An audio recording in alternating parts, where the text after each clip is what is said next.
What's going on, YouTube? Thought I'd make this video for you guys. This is another classic E36 problem. I threw it up on my story on Instagram.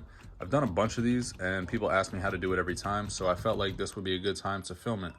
So to address this steering wheel issue, you just want to disconnect the under panel of the dash, so the knee panel. There's a screw here, there's also a screw on this side, and then there's a screw at the bottom. If you don't know how to take that off, probably shouldn't be diving into this, but that just basically takes off the plastic part. As far as this, which is like basically a knee panel, which goes here, it's connected by 3 10mm. So you have one here, and one on this side. And that drops everything to access what we're gonna work on. So let's just get started. The only connectors you have when pulling off that knee panel is just these 4 right here. So the smallest one is gonna be for the light. So this larger port is gonna be for the OBD2 connector. That's how you run your codes. And then these 2 are for the buzzer. So if you keep your lights on or something, this is gonna alert you. So these are the 4 connectors that'll be on every car. You just unplug these. If you have an OBD1 car, you won't have this access port, so don't worry about that. But this will just get moved to the side and we'll get started. There's just this clip that holds the harness to the column. If you can see here, it's actually a U shape. You kind of see it. It basically just clips on and off. And then what you want to do from here is you want to take off all these wiring harnesses. So you just pinch and pull. And once you disconnect everything, you'll have 4 connectors here. So you have 2 whites, 2 blacks. You don't really have to mark anything because this just goes in, as you see right here. You really can't mix these pins up. They're all different. So that's that. I don't really mark them. I know this by heart. You'll have this wire, which is going to be for your airbag. So this plug right here actually plugs into the stock airbag module. This customer is actually running a airbag delete because he has a different steering wheel, so there's a resistor on here. So you guys might not have this part of the harness, but you will have this clip. You just twist it. See how it has a rectangle? It's in a square housing. You twist the rectangle, you pull down, it pops right out, and then you just pop the airbag sensor off of that. And then you unplug this ignition source. So this actually plugs up into that port. If you could see that right there. You just squeeze it, pinch out. This comes out, and at this point we're trying to get to these shear bolts. So you can see there's 2. There's one right here, one right here. They are kind of hard to get into, and I'll show you guys how to take these out. All right, so a good rule of thumb is just to put down a towel. As you can see, there's going to be a lot of metal shavings, and I'm going to show you why. Since you're actually working with shear bolts, there's no head of these, so there's no way to take them off. I've heard some people getting a Dremel up there and dremeling them, putting a flat head and actually turning them. What I do is I get a drill bit. First, that small one is actually for a pilot, and then I step it up to a bigger bit. If you could see this one on the left right here, I started drilling it out, and then the one on the right is still undrilled. So I wanted to show you guys before. And I drill it out so that the head is basically the weakest point while still keeping the threads in.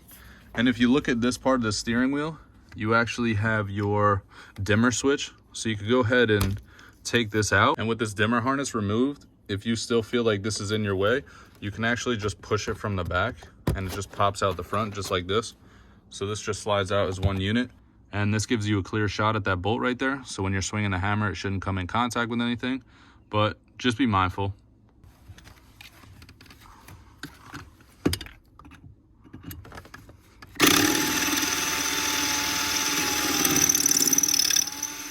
All right, I apologize. That is super hard to film because we're working within the door space, so I have nowhere to set up the tripod as I'm holding the camera. But as you can see, all that's left is actually just the threads. So we drilled in it just enough that it penetrated the head. And as you can see, I smacked it about 4 times with this hand sledge. I believe it's like probably a 5 pound, 3 or 5 pound. And I just had a flathead in it, and this just pops straight off. So this side is done. Now, if we take a look from the bottom, we can see that the left side is taken off, the right side is still there. So now we just do the same for the right side, and the column will actually adjust straight down.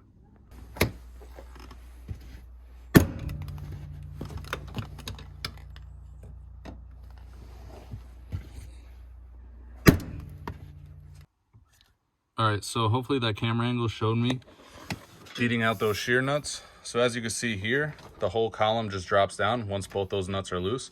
So if you look down here, there should actually be a screw. This owner had put in gauges, or a shop did for him. So there's no screw, but basically this just lifts up If we turn our attention back to the bottom of the steering column where it connects to the firewall, you can actually see this lock collar in here. So this actually spins counterclockwise. You can stick like a flathead or something in here. Push this. As you can see, it just clicked there. Now, if you get a flathead behind here, you could go ahead and just work this on up. So once this plastic collar is actually pulled out, you can see that you have a rubber O-ring or a concealer. You also have this plastic locator, which basically just seats the steering column within the firewall correctly. So all three of these just slide up. You also have a plastic blue bearing in there, but we won't see that until we pull the entire thing out. So these are the three pieces, and I'll show you guys more of how this comes off and on when I get the whole steering column out. What you want to do is just make sure that none of these wires are being pulled anywhere. So anything that's connected to the steering column, we want just out of the way. You don't want to pull it too much because all these are soldered connections. So God forbid anything happens to that, you will have to go and resolder these. So just be mindful, don't pull on anything. This is a 30-year-old car. We just want this to come out smooth. Now, if you take a look up here, you could actually see the shear bolts, and these will just come out by hand at this point because they have no tension on them. From the factory, they actually have a bolt head on, and as you torque them to spec, the bolt head actually just strips off. So we'll be replacing these. I'll give you guys the part number or just a generic thread pitch at the end of this video. At this point, you have two different options. I know this looks super crazy, but you would either take off the intake manifold to get to the top of this. So you see this nut right here. This connects the actual steering shaft to the steering column, as you can see there.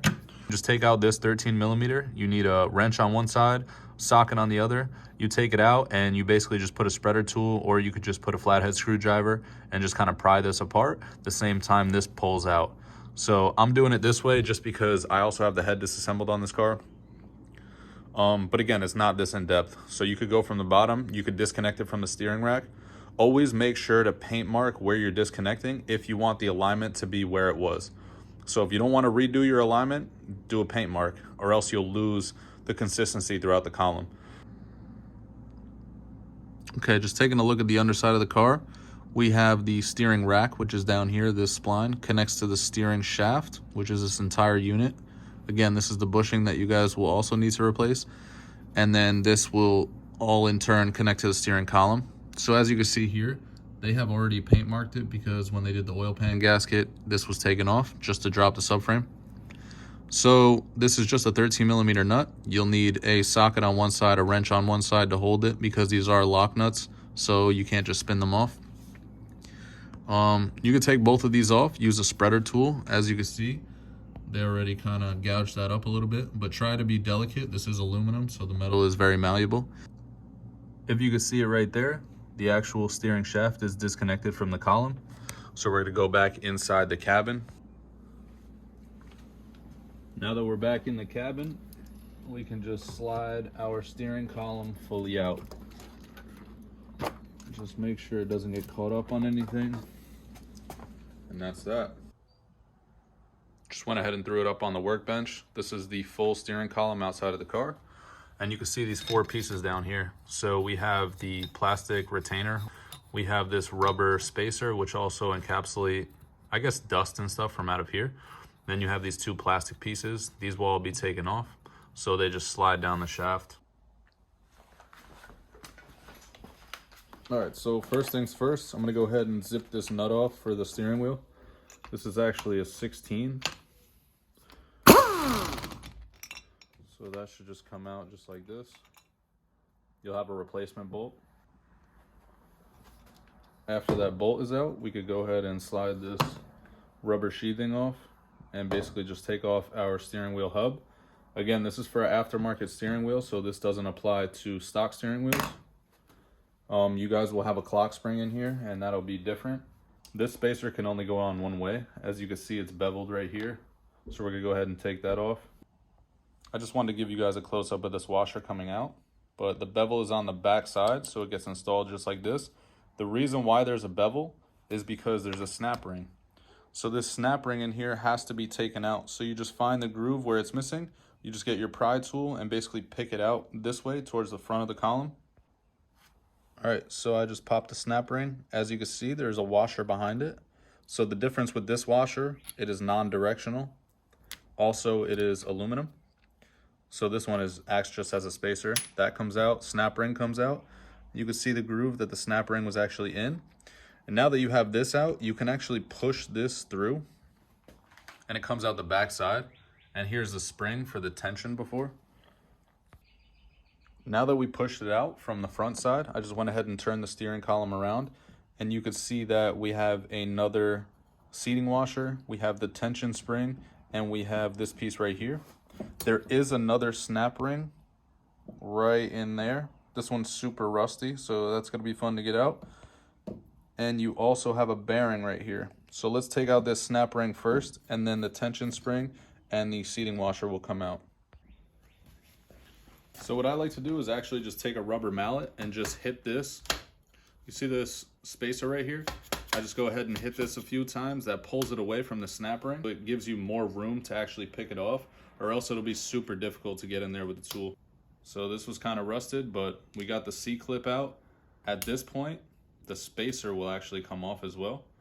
So we have a spacer, conical side. This is the flat side, just like this. So that'll come off. Then we have the spring, which is right here. And we also have this seating washer, which basically just locates the spring. At this point, there's nothing else holding the column. As you can see, it slides back and forth. But there is a bearing here that we're gonna have to take off. So this you can't reuse. You're gonna have to use a flathead and just tap it off. Just working it all the way around. So as you can see, this bearing just pops on out. This we will be replacing. So right here you have this blue piece. And when you're installing this, the ridges face towards the driver on the column. This just splits apart just like this. And what holds that together is this white piece. So again, the ridge is towards the driver. That just slides just like this, holds it in place. Those two come out. Then you have your rubber that'll slide off the end right here and go on top of that white piece. And then you also have this plastic part, which just screws into the firewall. Now with the actual steering rod pushed through the back, as you can see, it opens up this front bearing. So this is the front of the column again. What you could do here is stick a small screwdriver. There's a little cutout right here. You could just pry this bearing off. It is a little bit challenging, but it should slide on out of there. So as you can see, I'm just slowly walking it around and it pops right out. So this is a plastic bearing that just spins in this metal housing. Now in my case, and maybe your case as well, it might leave behind this plastic sleeve or this race. So you could just use some needle nose and basically just pull this on out.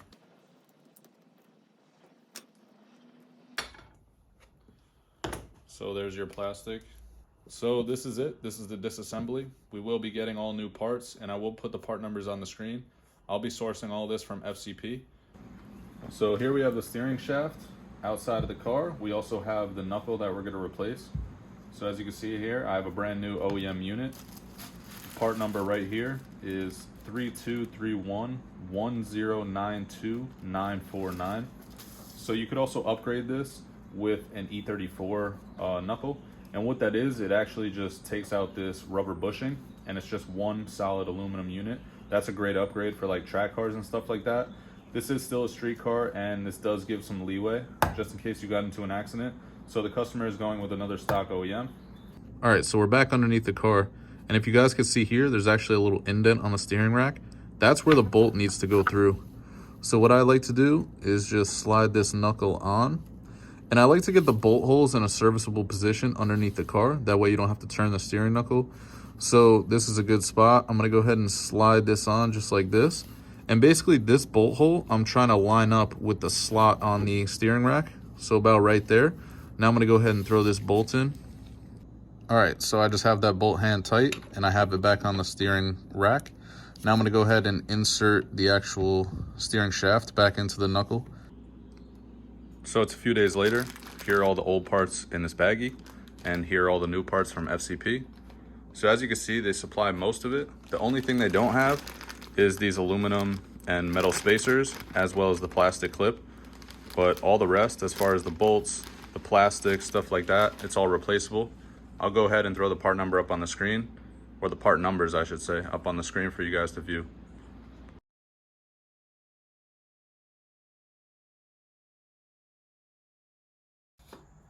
So first things first, we left off with this shaft completely loose, and we're gonna go ahead and reinstall these plastics first. So the first thing that goes on is your locking collar. So this is gonna slide up just like this. Then we're gonna go on with our rubber. So our rubber seal is gonna go on.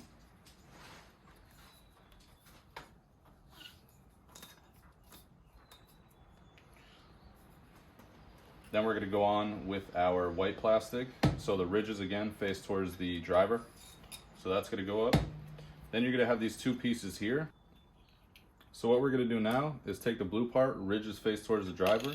We're gonna slide it up on here. As you can see, it almost separates itself. And then you're gonna pop it right on. What I like to do is just hold the screwdriver in here, and I'm gonna take my plastic part, put it over the column, and then actually feed it inside the blue part.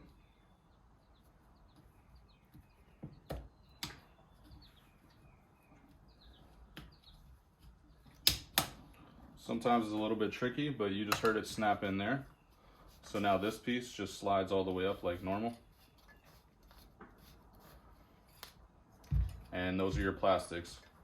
So what we're gonna take now is our bearing, just the encapsulated metal bearing. We're gonna slide it over the end here. We're gonna push this steering shaft up, just like that. And I'm gonna try and get a socket that fits this perfectly and just hammer it on.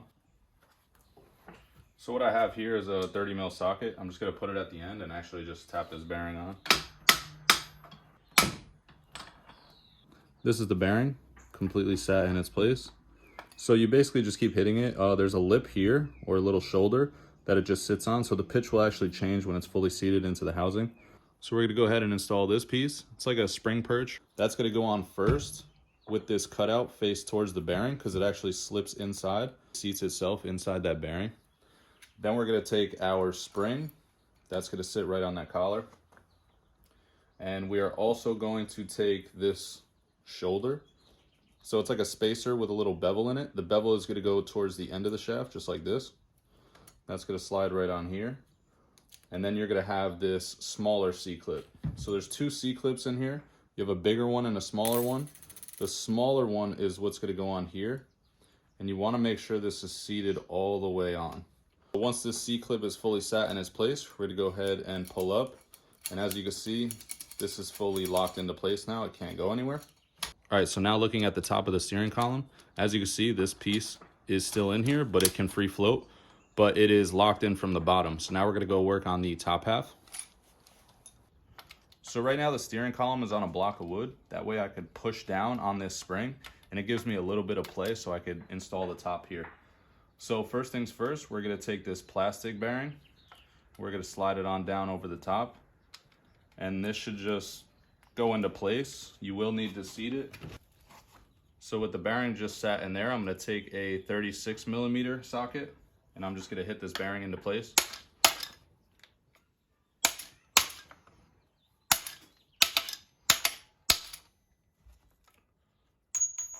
And if you could hear there, the pitch just changed. The bearing is fully sat on there. We're gonna take this aluminum spacer right here. We're gonna sit it right in there. And this is where it's kind of challenging. So as you can see, I'm gonna have to push down on this just enough to see the bevel of this C-clip. And then the C-clip is gonna have to sit into here. So I'm gonna try and do this on camera. It just might be a little bit finicky. So I don't wanna push down on these plastics. What I'm gonna do is use the palm of my hand to push down on this metal piece here. At the same time, I wanna locate this C-clip into its channel. I'm gonna push it down with this flathead screwdriver. And this is what it should look like at the end. So as you can see, the C-clip is into its channel. The spacer is locked into place. This way it puts tension on the bottom of the spring and the column can't move back and forth anymore. So with the steering column completely done now, we're going to take this spacer with the bevel, and that's going to sit right here, and it basically just encapsulates that C-clip perfectly, just like that. And if you're using an aftermarket wheel, this is a Momo hub. As you can see, it does have a top, so this wasn't even installed correctly before, as well as this rubber bushing. It has top imprinted there, pretty simple. And then this is our new nut with Loctite, and it's going to screw right onto here. So again, spacer with the bevel here. We're going to take the top of this,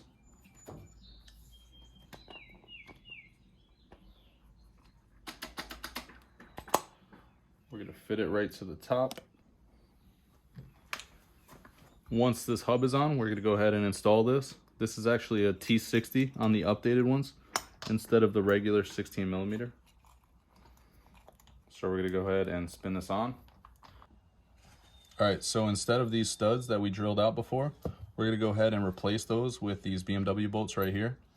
This is a 10.9 grade. You can go up to 12.9. Both of them do the job very well. As you can see, these have built-in washers. I do like to put in washers because the shear bolts had their own washers and they were pretty thick. So I went ahead and matched these up. These are just an M8 replacement bolt. And I'm going to go ahead and use 2 of these for the steering column. So the goal is, you can see this circle right here. This is the actual cutout in the firewall. So what we're going to do is slip this in between the wiring. You don't want anything like this one on top. We're going to pull everything down and push in the steering column.